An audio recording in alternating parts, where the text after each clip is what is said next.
Welcome to Penrose Learning, where we make understanding easy. You'll start by creating the files you need and linking them immediately.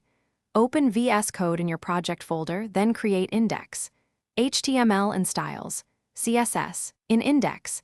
HTML, add the minimal HTML5 boilerplate. This gives you a place to put the link. Once done, insert a link element in the head. rel equals stylesheet, href equals styles. CSS. This first action connects the two files so you can edit CSS and see results. It's the foundation for everything else that follows. Now focus on execution. Make sure the href path in your link matches the file location. Relative paths are most reliable. Open both files side by side in VS Code so you can edit HTML and CSS together. Install Live Server, then right-click Index. HTML and choose Open with Live Server to see live updates. This saves you from manual reloads.